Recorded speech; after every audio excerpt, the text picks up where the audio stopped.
When Vladimir Putin launched his full-scale war on Ukraine, Belarusian strongman Alexander Lukashenko hitched his wagon to Moscow. He thought the war would end in weeks. Stick with Putin, help the invasion, collect rewards as Russia's only direct ally.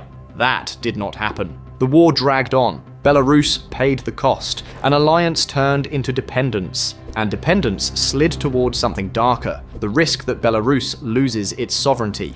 For decades, Lukashenko was a nimble survivor. He held power when the odds were bad. He played two sides at once. He kept Russia close while calming the West with talk of reforms that never came. Before 2022, Belarus sat in a grey zone, friendly to Moscow but not openly hostile to Europe.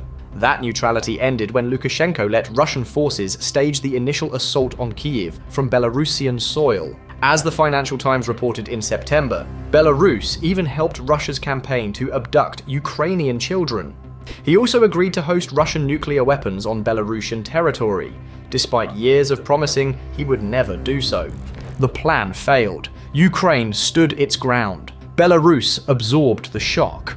As Minsk tied itself even tighter to Moscow, the two economies began to mirror each other. Through 2022, far longer than Lukashenko expected, the pain piled up. Belarus's economy contracted by 4.7% as Western sanctions spread from Russia to its ally. Russia slumped too. Statista's data shows Russia's GDP fell for 12 straight months between March 2022 and March 2023, bottoming out at -5.1% in June 2022. The die was cast. Whatever hit Russia would hit Belarus. Then came a rebound.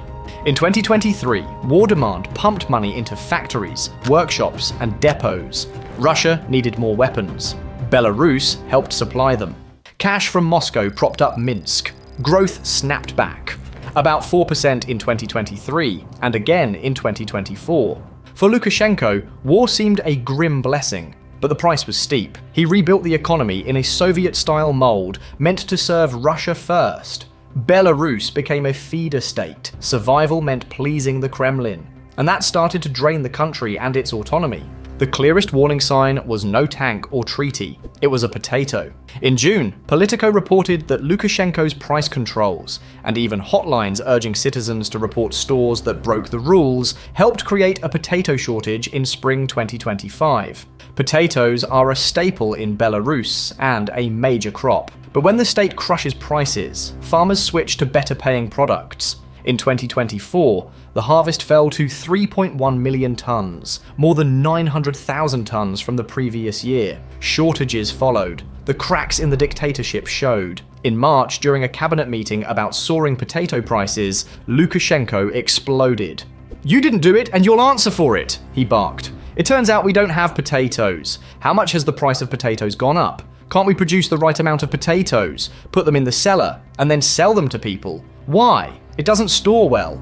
I warned you last year how it should be stored. I gave you the example of Shuleko from Alexandria. They built a storage facility. God forbid I drive by and stop there, and it's not filled to the ceiling." The rant revealed a man who feels control slipping away, and when control slips, Moscow steps in. During the first quarter of 2025, the second bread of Belarus rose 10% in price. As Lukashenko demanded bumper crops for both Russia and Belarus, he tried to force farms back into a state-run mold. But Belarus is not the USSR. It is a country now welded to Russia's fate, asking before every big decision, what would Putin think? Potatoes are only a symptom. Life got harder across the board. Trading economics shows Belarus's monthly inflation has not fallen below 5% since November 2023. In August 2025, it was 7.2%. The Bear Trust says food costs were the main driver, up 10.6% in July, while non-food goods rose 3%. Transport costs surged too, lifting the price of moving everything from bread to fuel. Sanctions magnified the squeeze. Add it, and the average Belarusian is losing ground. The labour market frayed as well. Vacancies fell to 198,000 by the end of August, yet there still were not enough people to fill them. Lukashenko shifted the economy to wartime footing to feed Russia's war machine, and workers drained away. His answer was controversial. Invite up to 150,000 Pakistani workers as a short-term fix. If that sounds familiar, it is because Russia faces the same squeeze. Too few workers, rising prices, and mounting fatigue. What happens in Russia now happens in Belarus. Growth cooled too. The Financial Times reports GDP growth slowed to 2.1% in the first half of 2025, better than the pre-war years, but far short of the 4.1% the government promised. Euromaidan Press paints a darker picture. Farming output down 8.1%, exports to Russia down 70%. A gut punch for a country that relies on Russia for 60% of its trade turnover. When you put all your eggs in Putin's basket, do not be surprised when he keeps them.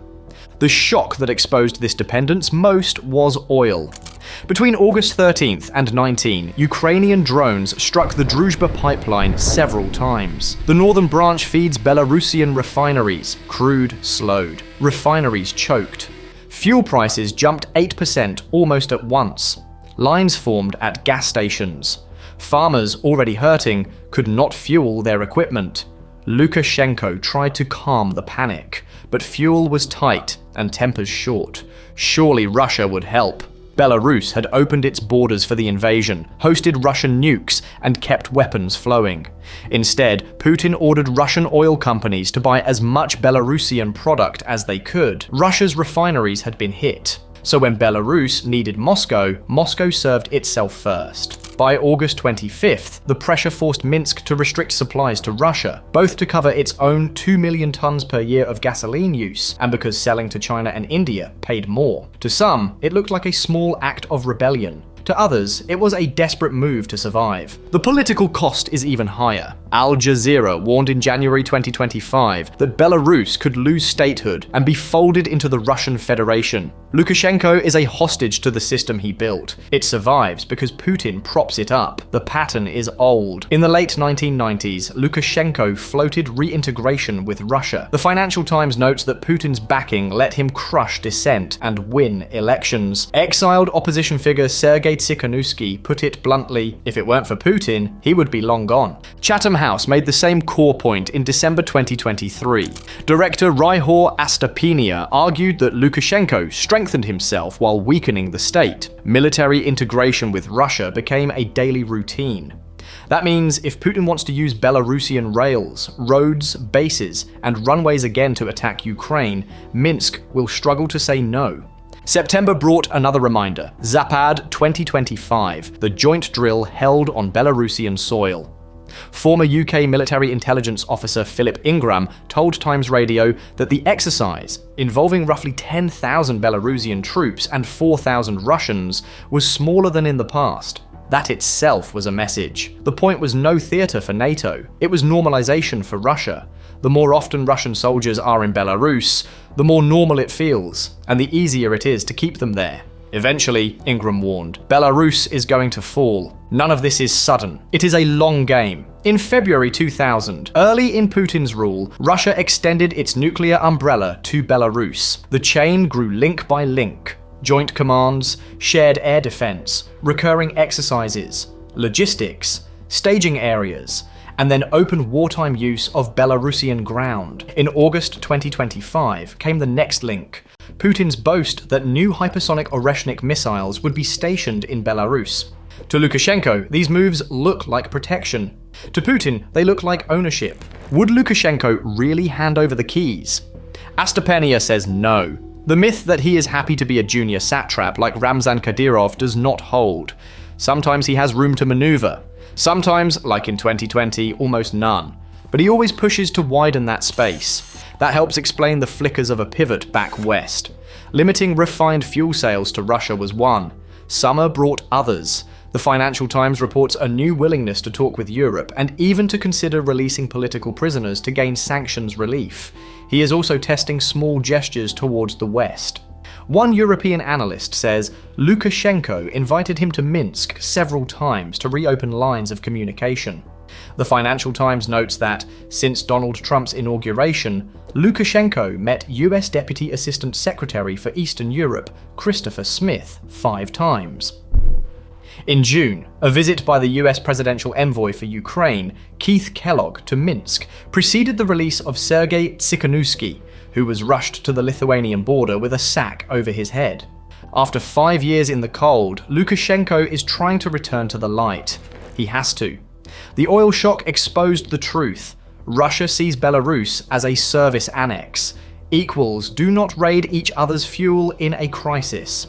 Now Lukashenko faces a double threat, an economy at risk of crisis, and a country at risk of losing itself. This looks less like a partnership and more like a slow-motion takeover. This too fits Putin's plan.